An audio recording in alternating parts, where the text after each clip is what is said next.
మహాశక్తి పథకం గురించి అయితే అప్పుడు ఎన్నికల టైంలో ఎంతగా గొప్పలు చెప్పుకున్నారు. ఎందుకు మొన్న సమావేశాల్లో హోంమంత్రి గారు అయితే మహాశక్తి నిధులు కేటాయించామని ఈనాడు పేపర్ చూసి కౌన్సిల్లో చెప్పేయడం జరిగింది. చూసేసరికి ఆ బడ్జెట్లో కేటాయించలేదు.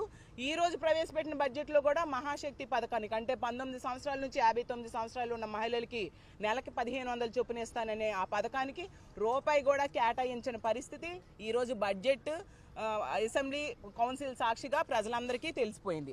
అలాగే తీసుకుంటే 20 లక్షల ఉద్యోగాలు ఇస్తాము లేదా 3000 రూపాయలు నిరుద్యోగ భృతి అన్నారు. దానికోసం కూడా ఒక్క రూపాయి కూడా కేటాయించకుండా నిరుద్యోగులు నెట్ట నిలువుగా మోసం చేసిన పరిస్థితి అందరూ చూసాం.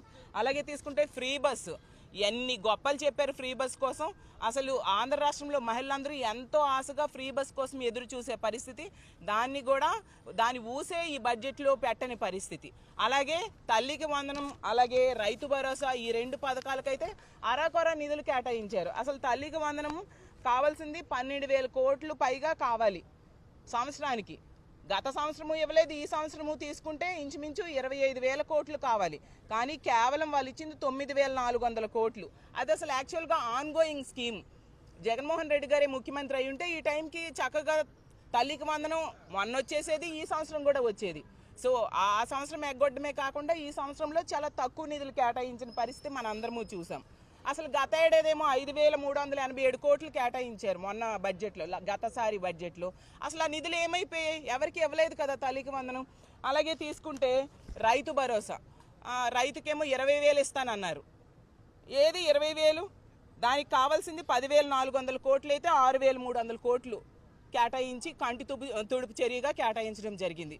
గత సంవత్సరం ఇవ్వలేదు, ఖరీఫ్ అయిపోయింది, రబీ అయిపోయింది, అంటే 20,000 కోట్ల పైగా 2 సంవత్సరాలు కలిపి కావాలి.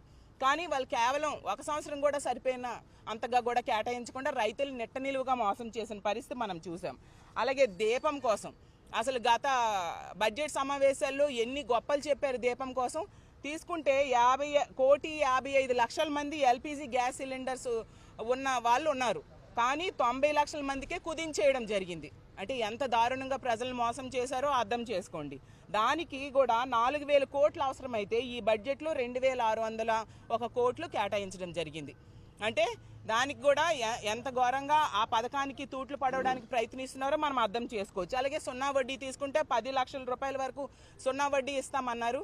దానికోసం అసలు ప్రస్తావనే లేని పరిస్థితి మనం చూసాము.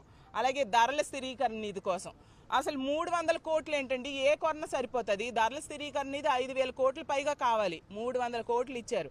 అంటే నమ్మించిన ప్రజలకి ఎంత నెట్ట నిలువుగా మోసం చేశారు అనే విషయం మనం క్లియర్గా అర్థం చేసుకోవచ్చు. ఇది నిజంగా అంకెల గారడి అనే విషయం క్లియర్గా ఈ రాష్ట్ర ప్రజలకి ఈ బడ్జెట్ని చూశాక అర్థమైంది.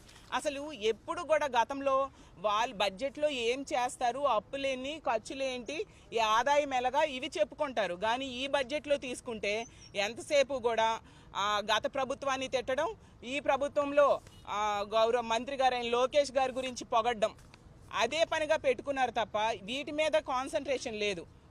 పవన్ కళ్యాణ్ గారు బాధపడతారని ఒక్కసారి పవన్ కళ్యాణ్ గారి పేరు ప్రస్తావించారు. ఈ లోకేష్ గారిని పొగడ్డానికి చూపించే శ్రద్ధ ఈ ఇచ్చిన హామీలు అమలు చేయడంలో ఉంటే ఎంతో బాగుండేదని మేము భావిస్తూ ఉన్నాము. అసలు బడ్జెట్ ద్వారా అసలు వీళ్ళ పరిపాలన ద్వారా రాష్ట్రం పురోగమనంలోకి తీసుకెళ్లాల్సింది, వీళ్ళు చేసిన పనుల ద్వారా తిరోగమనంలోకి వెళ్ళే పరిస్థితి మనం క్లియర్గా చూస్తూ ఉన్నాము. అసలు ఈ కూటమి ప్రభుత్వం ఎలా ఉందంటే ఎన్నికల టైంలో ఎన్నో హామీలు ఇచ్చి ఈరోజు ఏ ఒక్కటి అమలు చేయడానికి శ్రద్ధ చూపించట్లేదు. ఏరు దాటాక తెప్ప తగలేసే పరిస్థితిలో వీళ్ళు పరిపాలన సాగిస్తున్నారు అనేది ఇప్పుడు ప్రవేశపెట్టిన బడ్జెట్ ద్వారా మరొకసారి తేటతెల్లమైంది. ప్రజలందరూ కూడా దీన్ని గమనిస్తూ ఉన్నారు. రానున్న రోజుల్లో ఎలాగో బడ్జెట్ మీద చర్చ ఉంటుంది. దాని మీద వీళ్ళు ఏ విధంగా ప్రజలను మోసం చేశారు, వీటన్నిటికీ వాళ్ళు ఎన్నికల్లో ఇచ్చిన హామీలన్నీ అమలు చేసి తీరాలి అని మా వైఎస్ఆర్ కాంగ్రెస్ పార్టీ తరఫున ప్రభుత్వం మీద ఒత్తిడి చేస్తాము. ఇలాంటి నిరాశాజనకమైన బడ్జెట్ ప్రవేశపెట్టినందుకు నిజంగా చాలా బాధగా ఉందని తెలియజేసుకుంటూ సెలవు తీసుకుంటాం.